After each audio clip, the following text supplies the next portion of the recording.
За ажлын хэсгээс бас нэг тодорхой асуулт асуумаар байдаг. Яагаад гэвэл энэ хангалтын асуудал дээр зөвхөн төмөр замаар нийлүүлэх тухай асуудал байгаад байгаа. Тэгэхээр жишээ нь одоо баруун бүс ч юм уу, зүүн бүс ч юм уу автоцамаар шатхуунаа одоо импортлдог энэ бүсүүдийн хангалтын асуудал хоцрогдох ийм нөхцөл байдал орчоод байна л да. Тэгэхээр ер нь бол манай баруун бүсийнхэн бол ихэнхдээ Газпром нефть компаниас шатхуунаа аваад тэгээ бийсгт болгоод бийсгээс наша цагаан нуурын бомбтоор ихэвчлэн одоо импортлж ховд говьолтой хүртэл одоо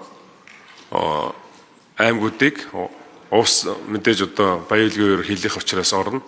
Тэгээ эдний одоо шатхууны хангалтын асуудлыг шийдвэрлэдэг.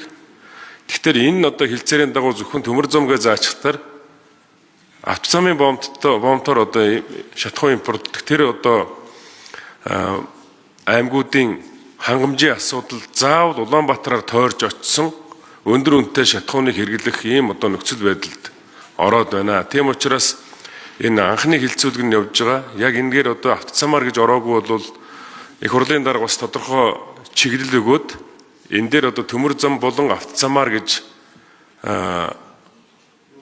тодорхойлж өгөхгүй бол баруун бүсийн шатхууны хангамжийн асуудал ялангуяа одоо хүнд байдалд орох нь байна шүү. Энэ дээр тодорхой мэдээлэл өгнө үү?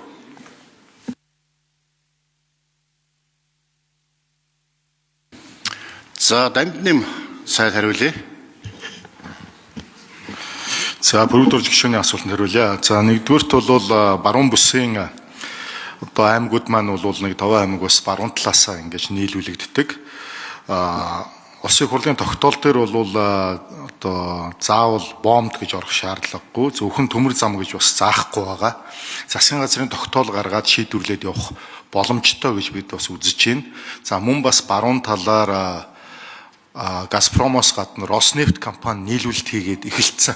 За бас нэлээд ажил болж ээж, нэлээд яриа хэлэлцээ өнгөрсөн жилийн хугацаанд ярилцж байгаад бас Роснефтийн автоцамаар тээвэрлэхийг зөвшөөрөөд баруун хилээр оруулдаг болж байгаа.